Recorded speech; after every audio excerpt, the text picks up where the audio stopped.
Bem-vindo, meu amigo ou minha amiga.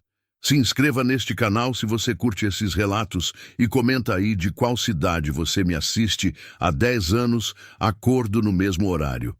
Não por despertador. Meu corpo aprendeu sozinho que às 5:30 da manhã o mundo merecia ser enfrentado, mesmo que eu não quisesse. Meu nome é Clara, tenho 52 anos, embora aparente mais. O sol do interior de Tocantins enruga a pele de um jeito que nenhum creme consegue reparar. Meu cabelo é grisalho agora, preso num rabo desalinhado que ajeito sem espelho. Meus olhos esqueceram como brilhar. Fui alguém uma vez. Fui esposa. Fui esperança. Fui aquela mulher que ria fácil e acreditava que a vida tinha sentido. Depois João saiu numa moto numa terça-feira de setembro, bateu numa árvore que sempre esteve ali e não voltou. Isso foi há 10 anos. A casa onde ele morreu continua a mesma. 7 hectares no meio de nada, entre Araguaína e Colinas, num vilarejo que nem nome próprio merecia. A construção é velha. O telhado vazava antes de João morrer e continua vazando. Coloco baldes em dias de chuva. Os baldes envelhecem comigo. A cozinha tem um fogão a lenha que uso quando posso. A geladeira funciona quando a eletricidade não cai. E a eletricidade cai frequente. A água vem de um poço que meu pai cavou quando era vivo. Tudo aqui é hereditário. Até a tristeza parece herança. Acordo e coloco os pés no chão de barro batido. Frio, sempre frio, mesmo em dias quentes. A solidão deixa tudo gelado, percebi. Vou à cozinha. Acendo o fogão com palha seca. Esquento a água num bule de alumínio que tem um risco que deixei cair em 2019. Ou 2020, não lembro bem. Café preto, sem açúcar. Café é gosto, e há 10 anos deixei de ter gosto pelas coisas. Depois vem a varanda. Sento na cadeira de balanço que João montou antes de morrer. Meu corpo conhece cada imperfeição da madeira. Há marcas no encosto que foram deixadas por meu cabelo durante milhares de manhãs. Observo a cerca de madeira podre que delimita a propriedade. Deveria ter consertado há anos. Não consertei porque consertá-la significaria acreditar que haveria um amanhã. Significaria planejar. Eu parei de planejar quando João morreu. A fazenda é pequena, não produz quase nada. 3 galinhas que ciscam a manhã toda. Uma horta que eu cultivo com as mãos porque não tenho dinheiro para irrigação. Alguns pés de mamão, um pé de abacate que João plantou quando casamos. Aquela árvore cresceu enquanto ele morria. Agora está grande, frutífera, indiferente à minha dor. Para sobreviver, trabalho para os fazendeiros vizinhos. Segunda a quinta, vou para casarões de gado que ficam nos arredores. Lavo roupa, cozinho, varro, lavo louça. Faço tudo o que uma mulher invisível faz. Recebo pouco, mas é o suficiente para pagar os impostos da terra que João deixou e que ninguém quer comprar. Quinta à noite, volto para casa.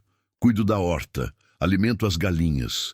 Durmo cedo porque não há nada para fazer acordada. Meu sono é profundo, mas sem sonhos. Acordei uma vez há cerca de 8 anos e percebi que tinha passado uma década inteira sem sonhar. Como se meu inconsciente também tivesse desistido de mim. Dona Marta, minha vizinha mais próxima, fica a 3 quilômetros. Ela é uma mulher gordinha, barulhenta, que fala demais. Vem me visitar às vezes, traz bolos que fiz de favor, conselhos que não pedi. Vejo nos olhos dela aquela mistura de pena e incômodo, como se minha viuvez fosse contagiosa, como se estar perto de mim pudesse contaminar sua própria felicidade conjugal.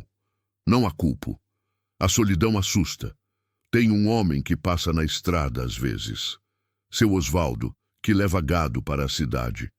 Ele acena. Eu não aceno de volta, mas também não ignoro completamente. É um equilíbrio que aprendemos os dois a manter. Cortesia mínima, nada que sugira conexão. A cidade mais próxima fica a 40 quilômetros. Vou lá uma vez por mês para pegar coisas essenciais. O açougue, o armazém, a farmácia, Converso com a mulher do balcão, pago com notas pequenas que guardo numa lata debaixo da cama e volto. Ninguém me conhece de verdade. Todos conhecem apenas meu rosto, meu silêncio, meu luto que virou segunda pele. Algumas vezes penso em suicídio, não como algo dramático, apenas como opção. Como quando você está numa sala e pode ficar ou pode sair.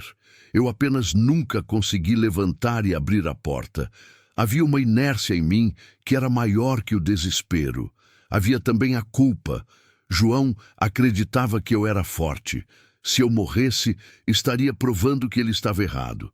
E não consegui fazer isso para ele. Então continuo vivendo aquela vida fantasmagórica. Acordando, trabalhando, dormindo, acordando de novo. 10 anos é muito tempo para estar morta dentro de si mesma. Eu não sabia que ainda restava em mim algo vivo, esperando por uma chance de respirar. Não sabia até aquela manhã de terça-feira, quando tudo mudou. Havia uma rotina nova. Dona Marta tinha pedido para eu buscar uma encomenda que chegaria na estrada por volta das 9 da manhã. Uma caixa com remédios para sua pressão alta, vindo de um primo na capital. Paguei com meu dinheiro, ela me devolveria depois. Era uma manhã como qualquer outra. O céu branco de calor. A poeira vermelha começava a subir da terra já àquelas horas. O vento era quente, seco, aquele vento que machuca a pele e resseca a garganta. Meus lábios já estavam rachados. Caminhei pela estrada de terra que passa em frente à minha propriedade. Meu corpo conhecia cada buraco, cada pedra. Passei pelo pé de abacate, uma fruta tinha caído no chão. Deixei lá. Não colho aquilo há anos. Estava pensando em nada quando ouvi. No começo, achei que era vento. O vento às vezes faz barulho que parece fala. Depois achei que era um animal. Um cachorro assustado, talvez, ou uma galinha perdida de alguma propriedade vizinha. Mas era uma voz muito pequena, muito assustada. Alguém... Tem alguém aí? Parei de repente. Meu corpo inteiro parou, como se cada célula tivesse recebido uma ordem para congelar. Vi a menina, então. Estava a uns 20 metros à frente, sentada na beira da estrada, coberta de poeira vermelha como um fantasma de terra. Seu vestido, que talvez tivesse sido branco, estava rasgado no joelho e sujo de sangue seco. Seu rosto era vermelho também, não só pela poeira, mas pelo choro. Os lábios estavam inchados e rachados, os olhos inchadíssimos. Ela tinha uns 10 anos. Talvez menos. Nos primeiros segundos, não consegui me mover. 10 anos sem tocar em ninguém que não fosse patrão ou patroa. 10 anos em que as pessoas eram sombras no canto da minha visão, figuras que não pediam nada de mim além de trabalho. E ali estava aquela criança real, respirando aquele ar quente com dificuldade, olhando para mim como se eu fosse a última pessoa viva naquele deserto de poeira. Corri. Não corria há anos. Meu corpo protestou. A respiração veio em espasmos. Meus pulmões gritaram. Mas cheguei nela. Ela se encolheu no começo, com medo. Tudo bem, filha. Tudo bem. Você está segura agora. Não havia segurança em mim. Havia apenas uma mulher com as mãos tremendo. Mas as crianças, imagino, não conseguem discernir bem a diferença. Ela se deixou ser tocada. Ajoelhei-me no pó vermelho, igualando minha altura à dela. Como você se chama? Sofia, respondeu ela, sua voz quase um sussurro. Meu nome é Sofia. Tudo bem, Sofia. Eu me chamo Clara. De onde você saiu?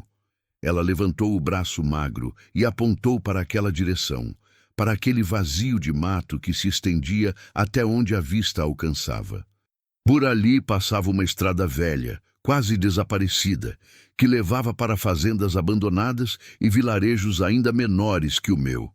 Meu avô e eu estávamos no ônibus, explicou Sofia, e enquanto falava, as lágrimas voltaram. A gente ia para a fazenda dele. Mas o ônibus parou porque o motor... Ela não terminou a frase, apenas balançou a cabeça. Papai tinha saído procurar água num lugar que ele viu E meu avô dormiu, mas acordou gritando porque a janela tinha fechado e ele não conseguia abrir. Então ele desceu para respirar melhor.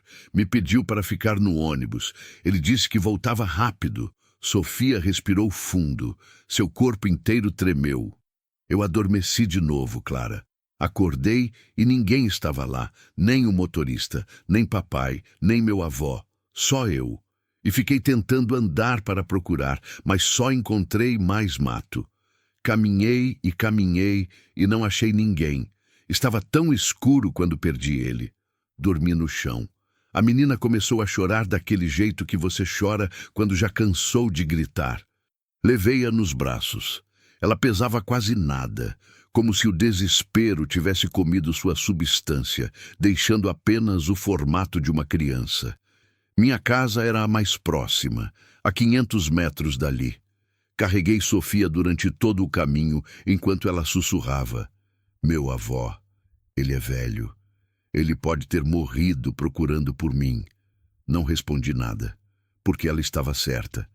Um idoso perdido naquela região, naquele calor, poderia ter morrido. Quando chegamos na casa, coloquei Sofia no chão da cozinha.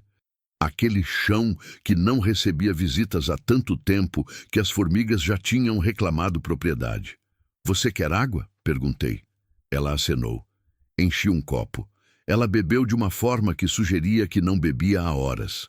Provavelmente não bebia. Sopa? Você tem fome? Ela acenou de novo. Fiz uma sopa que tinha no fogão de lenha. Caldo com abóbora e cebola. Nada especial. Ela comeu como se aquilo fosse a coisa mais deliciosa que já tinha provado. Suas mãos tremiam enquanto segurava a colher. Depois vomitou tudo na pia, porque seu estômago não estava acostumado com comida. Limpei seu rosto com um pano úmido. Seus olhos fecharam de cansaço. Você quer tomar um banho? Ficar limpa? Meu avô, sussurrou ela. Vamos procurar seu avô. Mas primeiro você precisa estar bem. Não era verdade. Eu não sabia como procurar ninguém, não sabia os procedimentos, nunca tinha precisado saber. Mas menti para aquela criança porque era a única coisa que eu sabia fazer naquele momento. Coloquei-a para tomar um banho morno. Suas costelas eram visíveis sob a pele. Havia roxos em seu braço, roxos em forma de mãos. Alguém tinha segrado aquela criança com força. Meu estômago se revirou. Vestia com uma camiseta minha, que era gigante em seu corpo. Coloquei-a na minha cama, aquela cama que não tinha mais ninguém havia 10 anos. Sofia adormeceu em segundos, com a boca aberta, seus dedos ainda segurando a barra da minha camiseta, como se precisasse daquele toque para acreditar que era real. E eu, que acreditava que tinha terminado de amar neste mundo, descobri que meu coração ainda acelerava quando alguém precisava. Descobri que ainda havia instinto de proteção em meus ossos. Descobri que morte e vida não são apenas estados, são escolhas que fazemos a cada respiração. Passei a noite toda acordada, sentada na cadeira de balanço, observando a menina dormir. Seu peito subia e descia. Às vezes, ela gemeria no sono. Seus lábios se mexiam como se conversasse com alguém. Pela manhã, assim que o sol subiu, fui à estrada procurar por sinais de ônibus. Não havia nada, nenhum veículo, nenhuma marca, apenas o pó vermelho e o silêncio. Fui até a casa de Dona Marta. Era cedo, mas ela já estava acordada como sempre. Tem uma criança desaparecida, disse, e as palavras saíram da minha boca como se pertencessem a outra pessoa. Encontrei ela ontem na estrada. Ela disse que estava num ônibus com seu avô e seu pai. O ônibus parou. Todos desapareceram. Dona Marta parou de varrer a varanda. Onde está a menina? Na minha casa. Como assim encontrou? Perguntou suspeitoso. Ela estava gritando na estrada. Dona Marta me olhou como se eu fosse uma pessoa diferente. Talvez eu fosse. Mas vou ligar para a polícia, disse ela.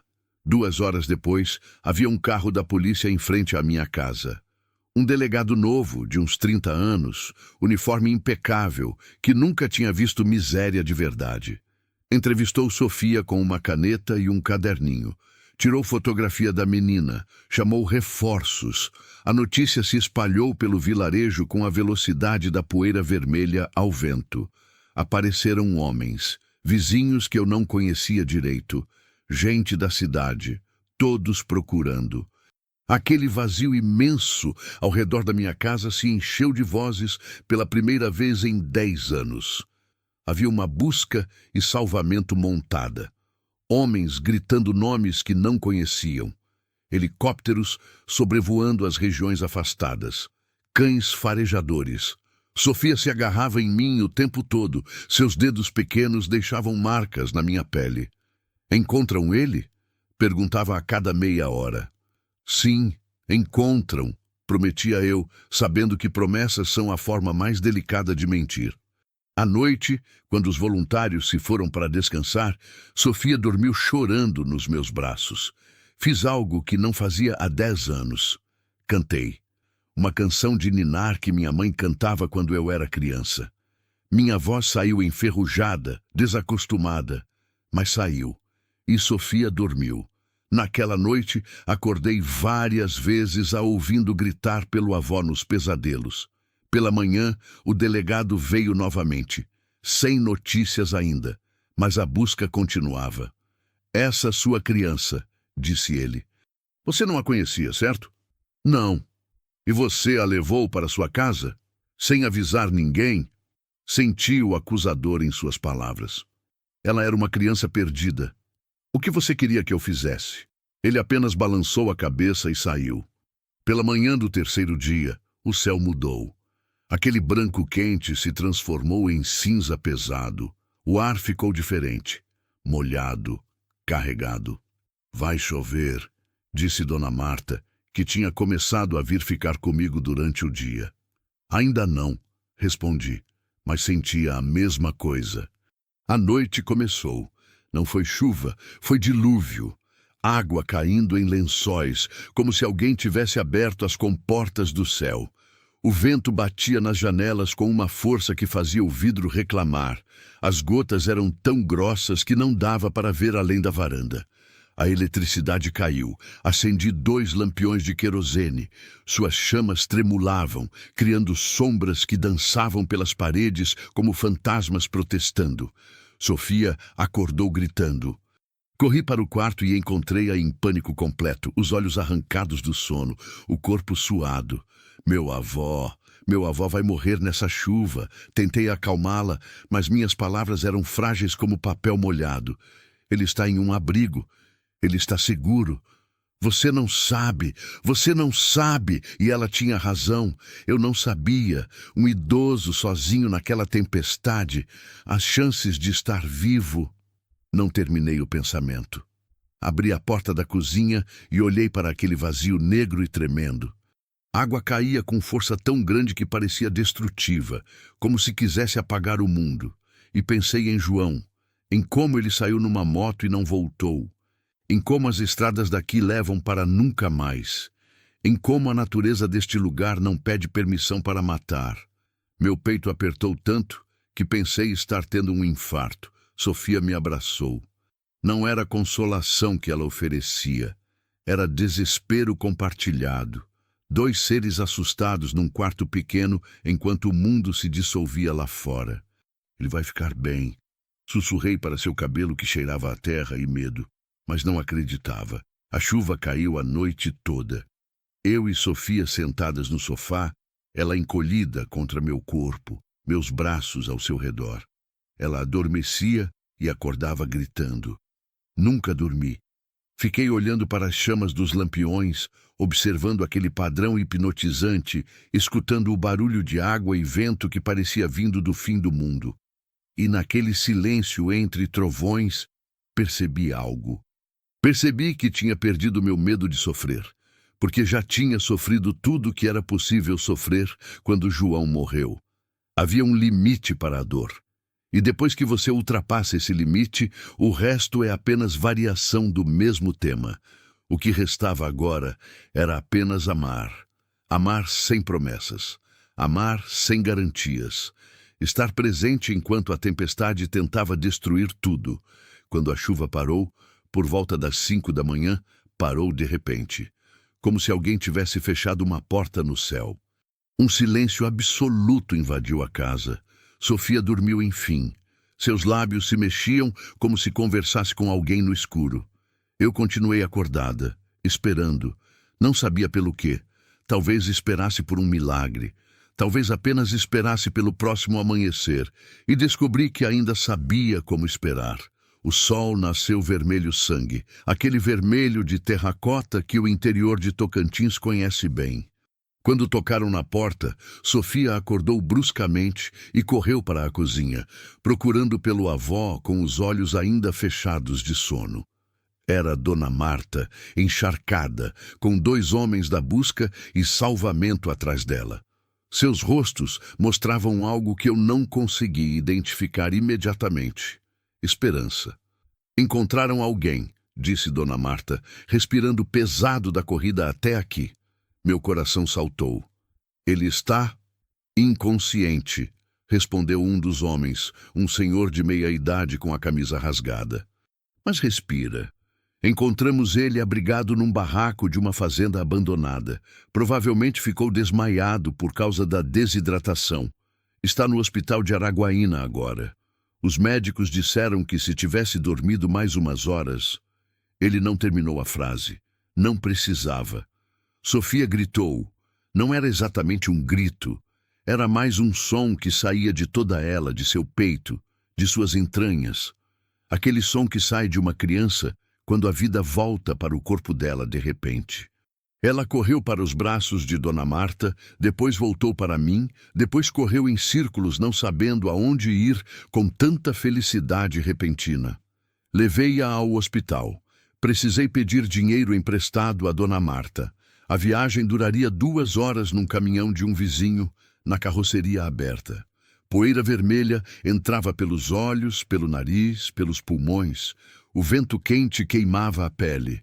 Sofia apertava minha mão o tempo todo, repetindo como uma reza. Ele vai acordar. Meu avô vai acordar.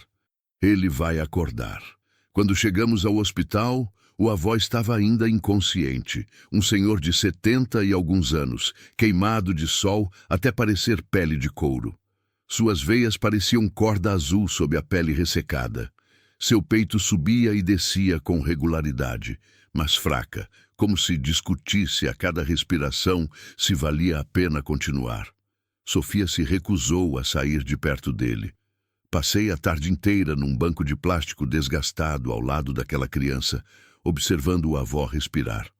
Um monitor apitava ritmicamente.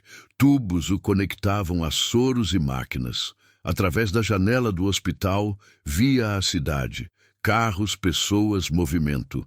Um mundo que existia enquanto eu tinha ficado parada no tempo.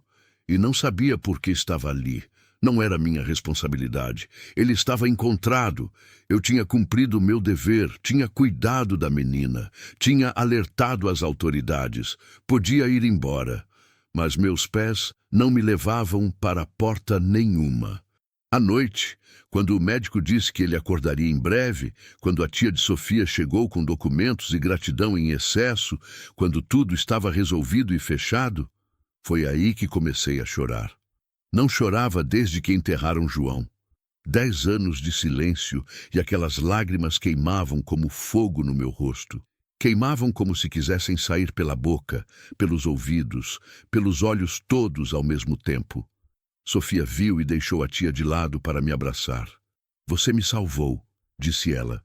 Balancei a cabeça. Não, filha, você salvou a mim.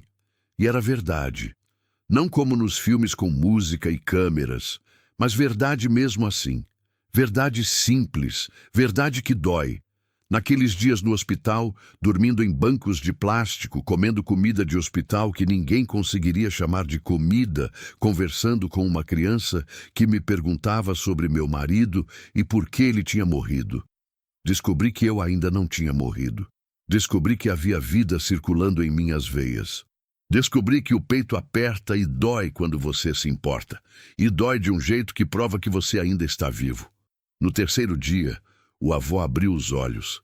Primeira coisa que fez foi procurar Sofia. Quando a viu, chorou. Daquele jeito que só homem velho chora, com o corpo inteiro tremendo, com barulhos que parecem vir de outro mundo. Depois viu a mim, sentada no canto do quarto. Tentou se levantar. A enfermeira o impediu. "Você é a moça que encontrou ela?" Perguntou, sua voz como areia úmida, como terra depois de seca demais. Acenei. "Eu não tenho muito", disse ele, lágrimas ainda escorrendo. "Mas o que tiver é seu. De verdade. Qualquer coisa que você precisar na vida." Levantei a mão. "Só cuida dessa menina. Isso é o suficiente. Isso é tudo." Quando voltei para casa, minha chácara estava vazia de um jeito que nunca tinha estado. Vazia não é a palavra certa. Era como se o silêncio tivesse deixado de ser companhia. Arrumei o quarto onde Sofia dormiu. Limpei cada canto, deixei sua boneca de pano pendurada na cama, como se esperasse que voltasse em breve. E pela primeira vez em 10 anos, limpei também a tumba que era meu quarto. Abri as janelas, deixei o ar passar. Aquele ar quente que levava embora os cheiros de mofo. Coloquei uma foto de João na parede, uma que tinha tirado das coisas enterradas no guarda-roupa. Ele estava sorrindo naquela foto. Vivo, irredutivelmente vivo. E percebi que tinha estado com raiva dele por morrer. Com raiva mesmo, daquela forma que você só tem raiva de quem ama. Naquela noite falei para o retrato: "Perdoo você. Perdoo você por ir." Meu peito tremeu. Mas foi leveza que veio depois. Perdoar significa aprender a viver de novo. 3 meses depois, Sofia vinha me visitar todo fim de semana. Seu avô, cujo nome era Hélio, se recuperou lentamente. Conseguiu um trabalho numa mercearia da cidade vizinha. Conseguiu estabilidade. Conseguiu viver. Sofia ficava comigo de sexta a domingo e íamos para a varanda na hora do entardecer, observando a poeira vermelha virar cor de ouro quando o sol estava de saída.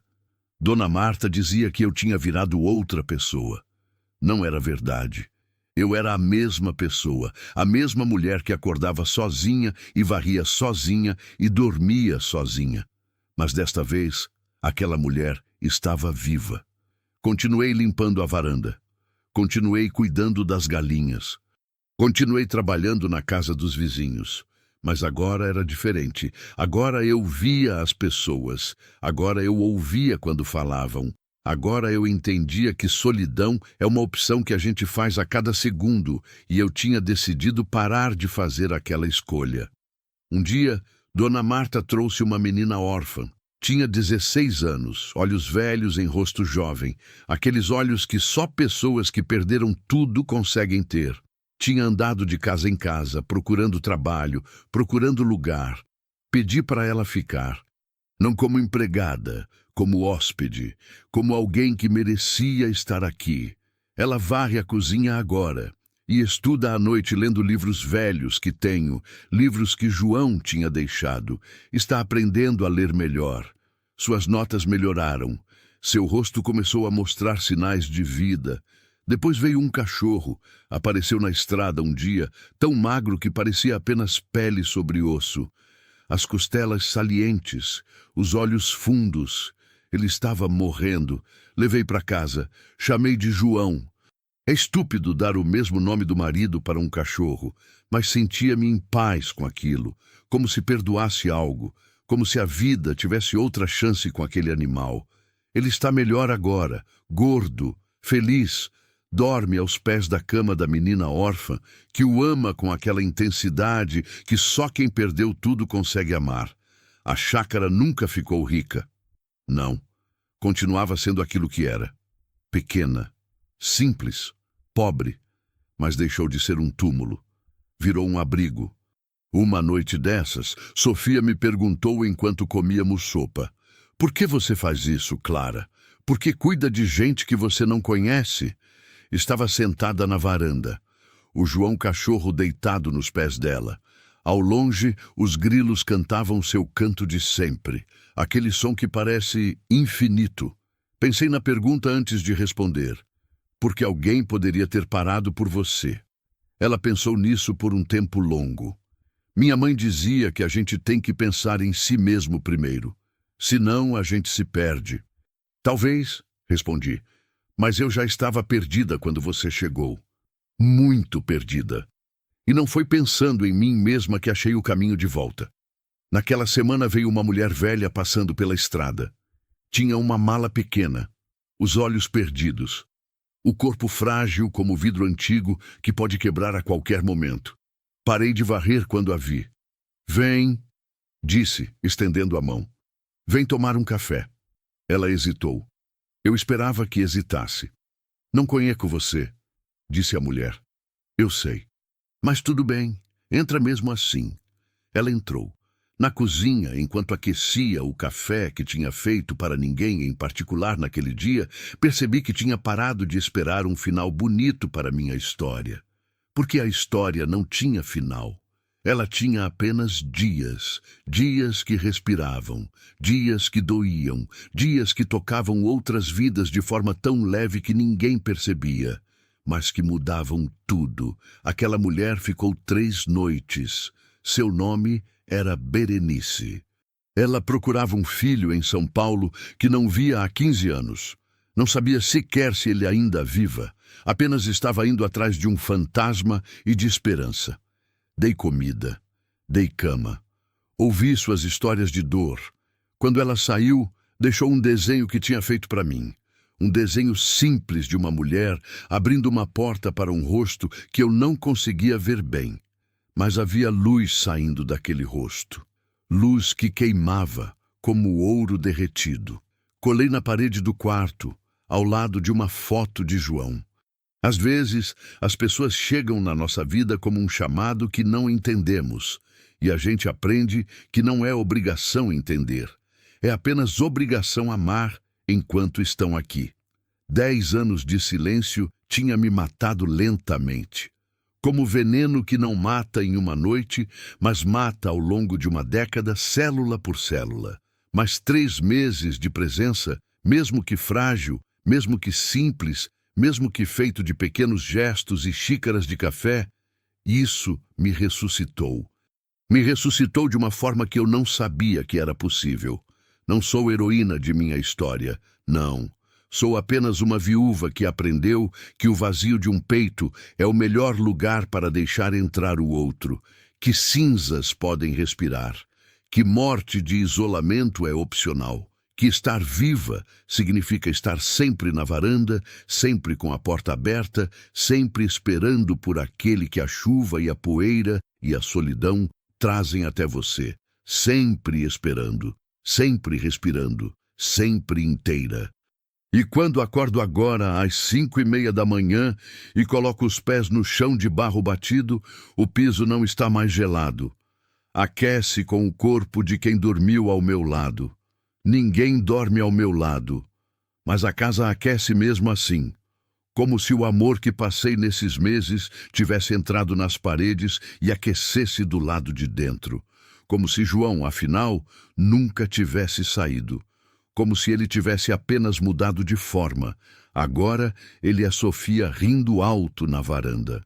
Agora ele é a menina órfã, aprendendo a ler com concentração. Agora ele é o cachorro latindo para pássaros que não consegue pegar. Agora ele é Berenice que ligou ontem para dizer que encontrou seu filho. Agora ele é cada pessoa que passa na minha porta e precisa de um copo de água. Agora ele é simplesmente esperança. E eu, Clara, viúva que aprendeu a viver de novo, acordo todos os dias e digo obrigada. Obrigada por ter encontrado Sofia. Obrigada por ter chovido daquele jeito. Obrigada por ter descoberto que solidão e morte não são sinônimas. Obrigada por ter tido uma segunda chance. A vida continua simples, pobre, sem destaque, mas está viva. E viva é tudo o que importa. A chuva caiu de novo, não com a violência daquela noite quando o mundo quase desabou, mas com aquela suavidade que vem quando você finalmente aprendeu a conviver com as tempestades, morna, previsível, quase afetuosa. Eu estava na cozinha com a menina órfã, que agora todos chamavam de Luana, porque ela finalmente tinha dito seu nome em voz alta, quando as gotículas começaram a bater nas telhas. O som era aquele que João amava. Ele dormia com os vidros abertos para ouvir melhor quando chovia. 1 ano. Tinha passado 1 ano inteiro desde aquela terça-feira, quando Sofia apareceu na estrada coberta de poeira vermelha. 1 ano. Parecia uma vida. Parecia uma hora. Luana estava fazendo pão. Com minhas mãos, mas com sua coragem. Quando chegou aqui, 8 meses atrás, ela não conseguia nem segurar um garfo sem que tremesse. A menina que todos chamavam de a órfã daquela casa velha tinha sido estuprada pelo padrasto aos 14 anos. Ficou grávida aos 15. O filho foi tirado dela sem consentimento. Aos 16, quando apareceu na minha porta com uma mala vazia e os olhos ainda mais vazios, ela tinha perdido todas as razões para acreditar que merecia viver. Agora, ela fazia pão e sentia orgulho disso.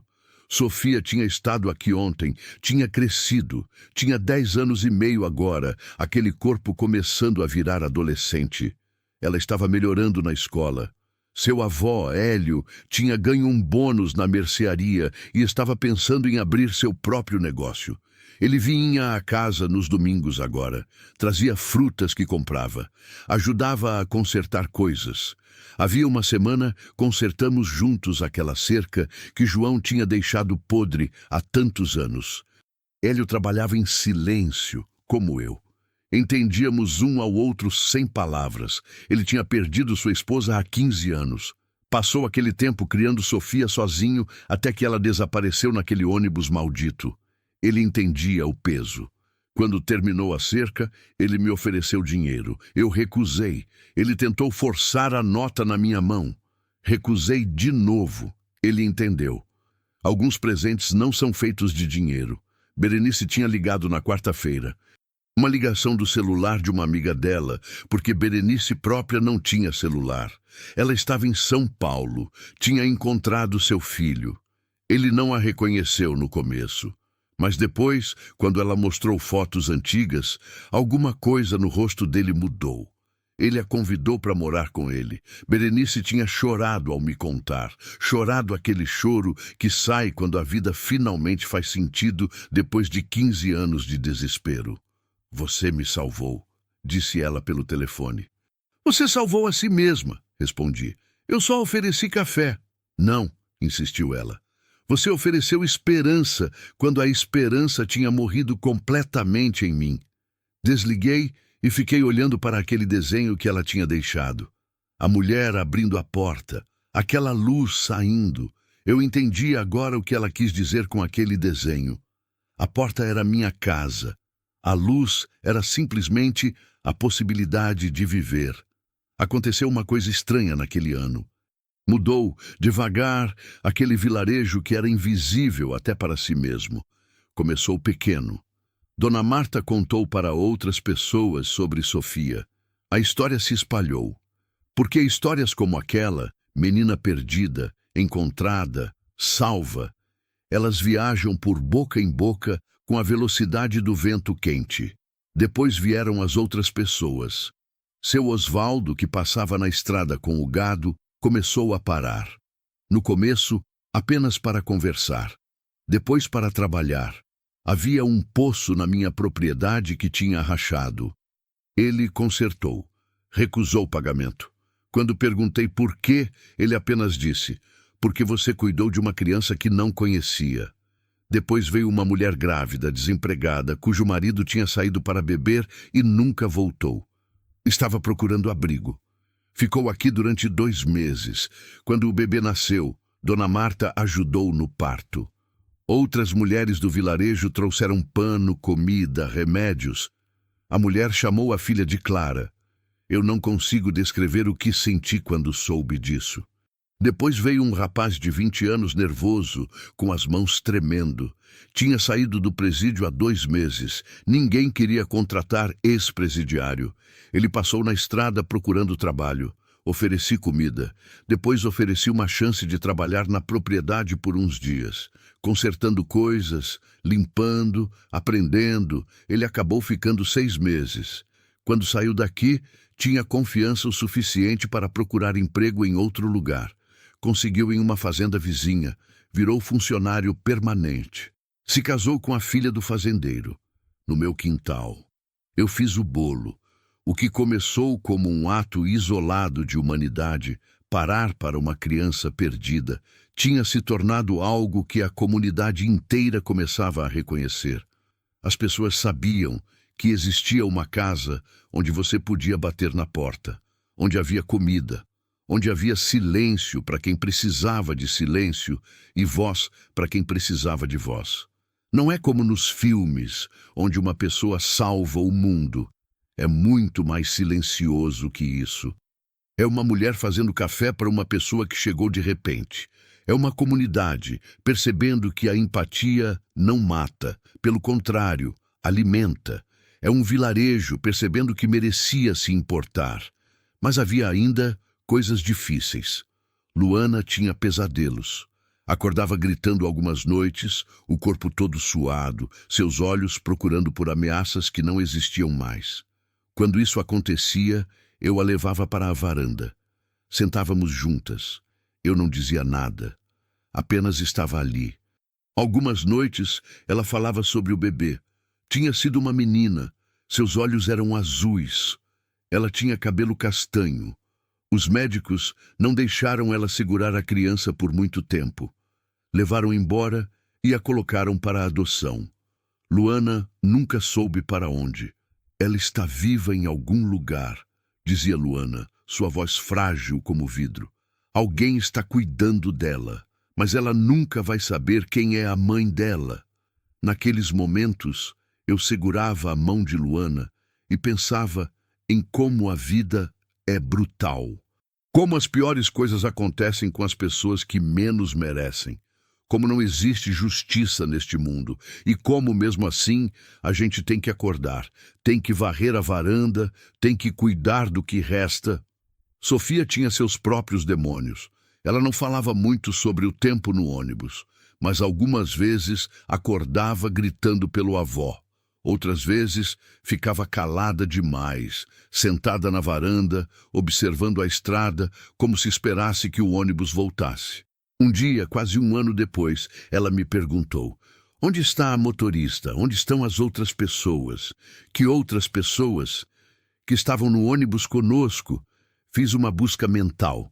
Lembrei que havia outras pessoas, sim, outros passageiros, pessoas que também desapareceram naquele dia. Nunca ouvi falar delas novamente. Procurei na polícia. O delegado apenas balançou a cabeça. Aparecem pessoas, desaparecem pessoas. Essa é a vida aqui no interior. Ninguém liga muito. Contei para Sofia que não sabia onde estavam. Ela ficou quieta por dias. Depois perguntou: você acha que eles estão bem? Eu acho que estão onde precisam estar, respondi. E era a verdade mais próxima que eu conseguia oferecer. A vida não é justa. As pessoas desaparecem. Nem sempre há respostas, nem sempre há finais bonitos, nem sempre a gente consegue salvar todo mundo, mas a gente salva quem consegue, e aquilo tem que ser o suficiente. Comecei a reconstruir a casa, devagar, sem pressa, com as mãos que tinham aprendido a trabalhar novamente depois de 10 anos de abandono emocional. Consertei o telhado sozinha. Seu Osvaldo ofereceu ajuda, mas recusei. Eu precisava fazer isso. Precisava sentir o martelo na minha mão. Precisava estar lá em cima, sob o sol quente, arrumando os buracos que a chuva tinha feito. Lá em cima, sozinha, percebi que o trabalho físico era uma forma de oração. Cada telha colocada era uma promessa de que a casa ia durar mais um ano.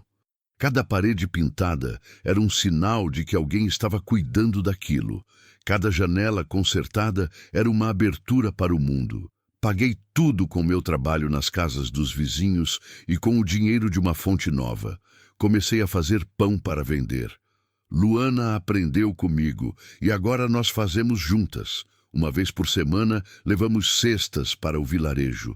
Dona Marta vende para nós. As pessoas vêm especificamente procurar pelo pão da Clara. Ninguém chamava assim antes. Eu era aquela viúva ou a mulher isolada. Agora eu era a Clara que fazia pão. Pequena mudança, pequeno sinal de que a identidade estava mudando. Depois comecei a pensar sobre o futuro. Pela primeira vez em 10 anos, pensei sobre o futuro como algo que poderia realmente acontecer. Comprei mudas de árvores frutíferas, plantei no quintal, melhorou a horta, criei mais galinhas, comecei a vender ovos também. Nada disso vai me fazer rica, mas vai me fazer autossuficiente. E autossuficiência, percebi, é uma forma de liberdade. Mas havia um encontro que eu ainda precisava ter. 6 meses depois que Sofia apareceu na estrada, recebi uma carta. Chegou pelo correio, aquele serviço lento que leva semanas para entregar. Era de Ricardo, o irmão de João. Ele tinha herdado a fazenda produtiva. Tinha prosperado. Tinha se mudado para a capital. E agora, naquela carta manuscrita, ele pedia desculpas. Desculpas que eu não esperava. Explicava que tinha lido sobre mim. Que a história de Sofia tinha saído em um jornal pequeno da região, que tinha visto meu nome ali e que tinha ficado com remorso. Eu soube que você está reconstruindo sua vida, escrevia ele. Soube que cuida de pessoas que ninguém cuida. Soube que você se tornou mais rica do que eu jamais serei, apesar de você ter menos dinheiro. Aquelas palavras queimaram quando li. Porque Ricardo tinha razão. Eu era mais rica. Eu tinha aprendido coisas que Ricardo nunca ia aprender com sua fazenda e seu dinheiro. Eu tinha tocado vidas. Eu tinha mudado trajetórias. Eu tinha descoberto que humanidade é a moeda mais valiosa. Mas não lhe escrevi de volta. Algumas pontes não merecem ser reconstruídas. Algumas pessoas deixaram cicatrizes que viram sabedoria, e você não quer que voltem. Guardei a carta. Li de novo algumas vezes. Depois a queimei. Deixei as cinzas caírem na varanda. Desculpas póstumas não curam nada. Apenas lembram que você fez algo errado, que você demorou demais para perceber. Perdoei Ricardo da mesma forma que tinha perdoado João. Não porque ele merecesse, mas porque eu merecia paz. Quando você passa 10 anos sozinho, aprende coisas que as pessoas ocupadas nunca aprendem. Aprende que o silêncio tem texturas diferentes.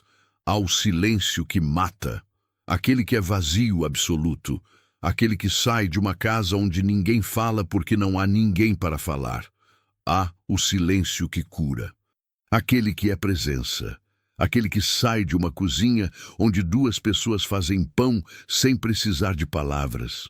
Há o silêncio que dói, aquele que vem depois que alguém sai, depois que você estava acostumado com uma presença. Há o silêncio que é esperança, aquele que vem antes de uma resposta, aquele que preenche a noite enquanto você espera a notícia. Passei por todos eles e aprendeu que solidão não é um estado. É uma escolha que você faz a cada segundo. Escolha continuar trancado ou abrir a porta. Escolher lutar ou desistir. Escolher acreditar que alguém vai aparecer ou assumir que a noite vai durar para sempre. Eu tinha escolhido a noite, até que escolhi não mais. Sofia tinha uma qualidade que eu precisava aprender novamente. Ela tinha capacidade de alegria. Não aquela alegria forçada dos adultos que fingem estar bem, mas aquela alegria genuína que crianças têm quando veem uma coisa bonita, quando o sol está quente, quando há comida gostosa, quando há alguém que as ama. Ela ria fácil. Quando o João cachorro corria atrás das galinhas, ela ria até ficar sem ar. Quando Luana cozinhava e colocava sal demais, ela ria. Quando eu tentava consertar algo e quebrava no processo, ela ria. Aquela risa era contagiante. Fez Luana rir depois de meses de rosto fechado. Fez Hélio rir pela primeira vez desde que sua esposa morreu.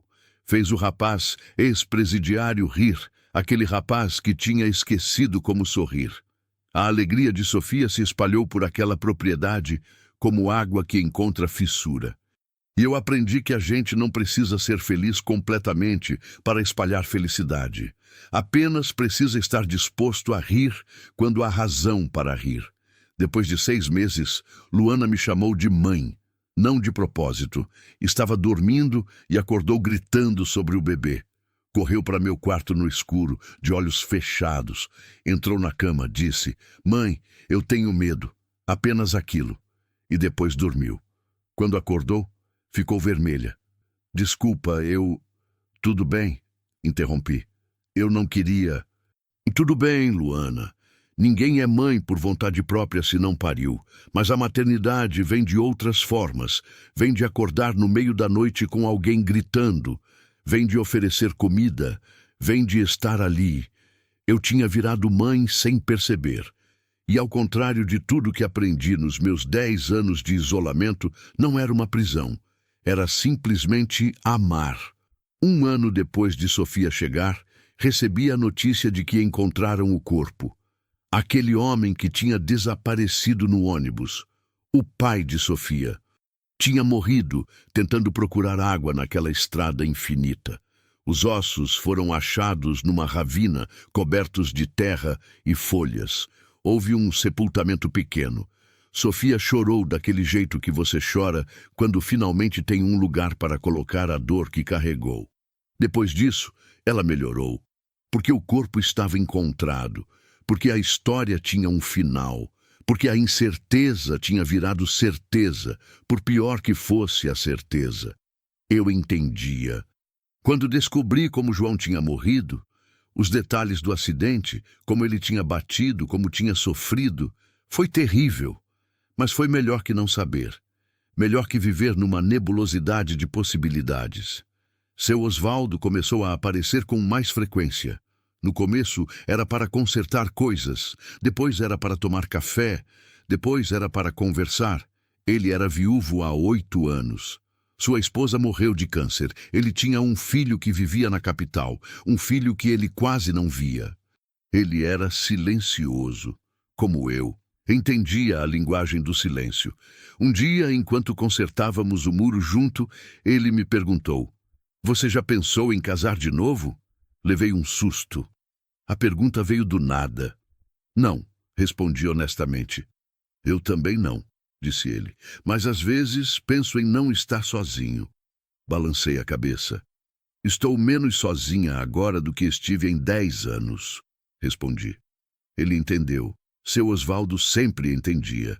Deixou de fazer perguntas. Mas continuou vindo. E aquela companhia, simples, sem expectativas, era suficiente. Eu acreditava que ser forte significava não chorar. Significava continuar trabalhando mesmo quando o coração estava partido. Significava não pedir ajuda. Significava estar sozinha e estar bem com isso. Eu estava tão errada. Força verdadeira é chorar e depois acordar. É pedir ajuda quando você precisa. É deixar que outras pessoas participem da sua vida. É permitir que alguém cuide de você enquanto você cuida deles. É abertura. É vulnerabilidade. É coragem para amar de novo. Descobri isso quando vi Luana corajosamente indo para a aula depois de tudo que passou. Quando vi Sofia perdoando o avó por tê-la deixado aquele dia no ônibus. Quando vi Hélio sorrindo novamente. Força é infinitamente mais do que eu pensava que fosse. Comecei a receber pessoas de outros vilarejos. A história se espalhou. Aquela mulher que cuidava de gente. Aquela casa que estava sempre aberta. Uma mãe com 2 filhos pequenos chegou em outubro. Seu marido tinha desaparecido. Ela não tinha para onde ir. Ficou aqui enquanto procurávamos por ele. Quando finalmente o encontraram, vivo, trabalhando numa fazenda a quilômetros de distância, fingindo ter perdido a memória, aquela mulher decidiu não voltar. Aquele casamento tinha uma violência que ela não tinha coragem de nomear. Ela ficou conosco. Trabalha na horta.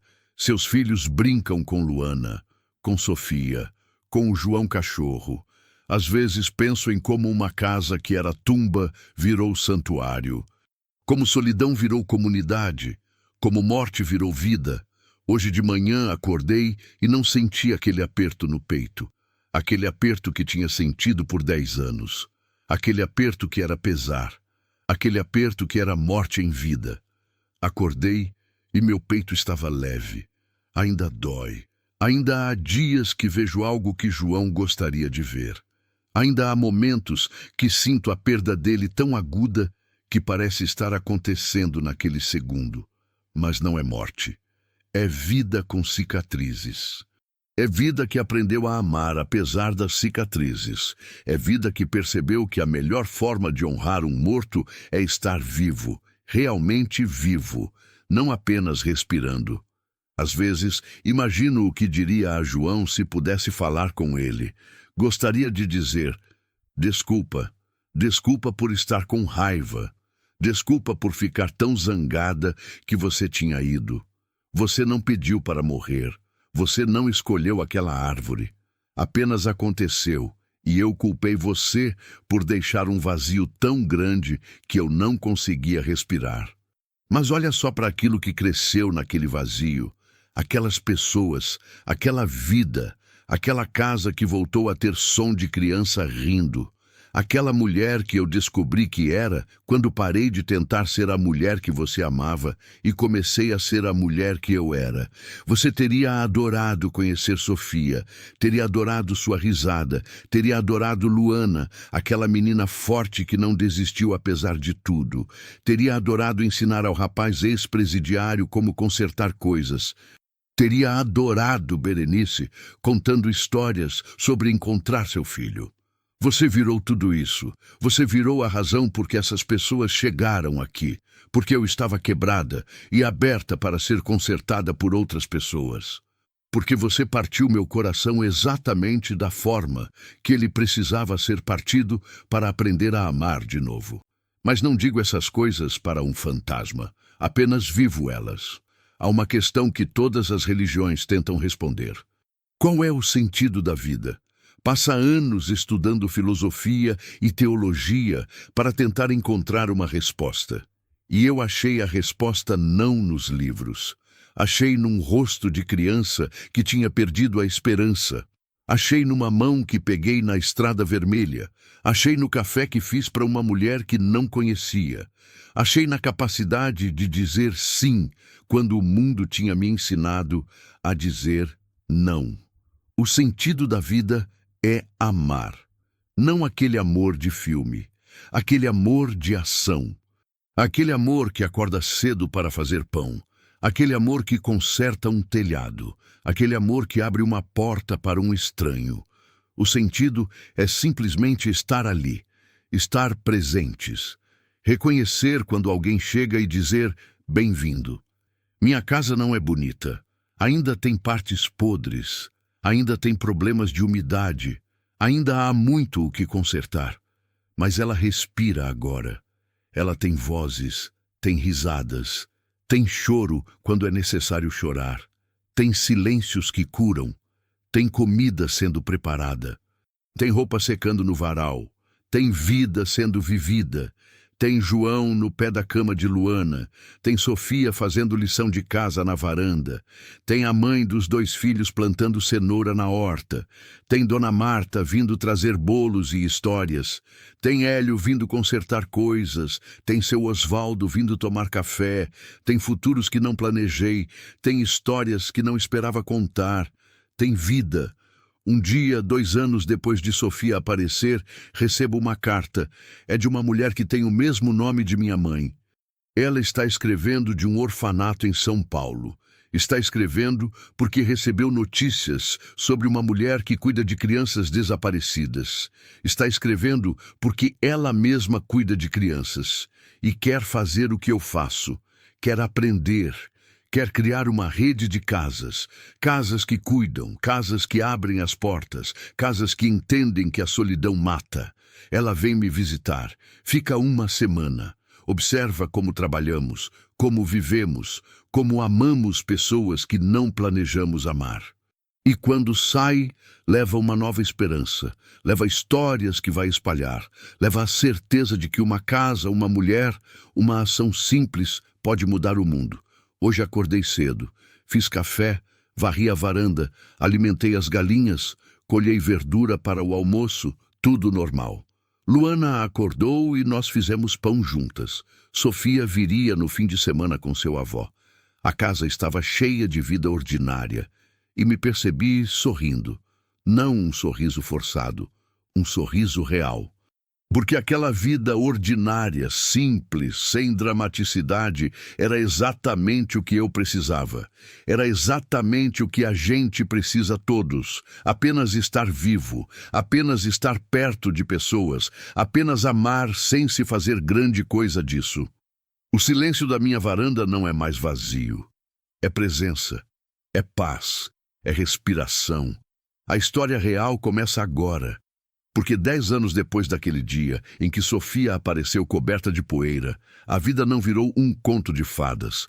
Virou algo mais bonito.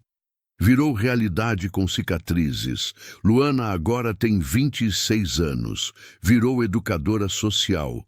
Trabalha com meninas que passaram pelo que ela passou. Sua filha, sim, ela recuperou a filha aos 23 anos através de uma busca legal. Agora está estudando para ser médica. Sofia é adolescente, tem 15 anos, tem namorado, tem sonhos de ir para a universidade. Tem uma vida normal de adolescente, o que significa que às vezes ela é desagradável comigo. Mas sob aquele comportamento adolescente, há uma menina que entendeu que pode confiar, que pode amar, que merece viver.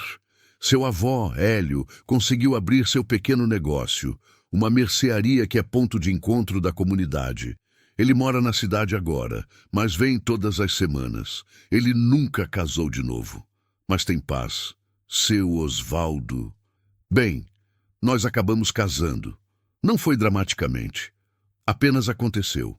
Depois de anos de tomar café juntos, de consertar coisas juntos, de estar perto um do outro sem precisar de palavras, um dia ele perguntou: "Quer se casar comigo?" E eu disse sim. Porque casar não é sobre amor de filme. É sobre escolher estar perto dessa pessoa todo dia. É escolher acordar com ela. É escolher cuidar quando há doença. É escolher estar presente. A casa cresceu. Consertei completamente o telhado. Plantei um jardim que agora produz flores. Construí um quarto a mais para as crianças que continuam chegando, porque elas continuam chegando. Meninos, meninas, adolescentes, adultos que perderam tudo, famílias que não têm para onde ir. Alguns ficam uma noite, alguns ficam meses, alguns ficam para o resto da vida. E nós nos tornamos sua família. Dona Marta tinha razão quando disse que eu virei outra pessoa. Eu virei. Mas não porque abandonei a tristeza. Eu virei porque integrei a tristeza ao viver. Porque entendi que a gente não precisa estar feliz para estar vivo. Que a gente não precisa ter superado o passado para viver o presente. Que a gente não precisa ser inteiro para amar. Se você chegou até aqui porque algo nesta história bateu em seu peito. Talvez você seja como Clara era. Talvez você esteja sozinho. Talvez você tenha perdido alguém e acredita que nunca mais vai amar. Talvez você tenha fechado a porta de sua casa e de seu coração há tanto tempo que esqueceu onde ficava a chave. Quero te dizer uma coisa. A porta está aberta. Sempre esteve. Você que escolhe se vai passar por ela ou não. E se você não conseguir abrir a sua, talvez alguém abra a dele para você. Talvez alguém apareça na sua estrada coberto de poeira. Talvez alguém passe na sua porta e você reconheça naquele rosto a mesma dor que carrega. E talvez, apenas talvez, aquele momento mude as duas vidas. A vida é feita de cinzas, cinzas de amor que queimou, cinzas de sonhos que não aconteceram, cinzas de pessoas que saíram, mas cinzas ainda respiram. Cinzas podem virar flores novamente, cinzas podem ser plantadas e virar árvore, cinzas podem ser simplesmente deixadas ao vento, e o vento as leva para cuidar de outro jardim.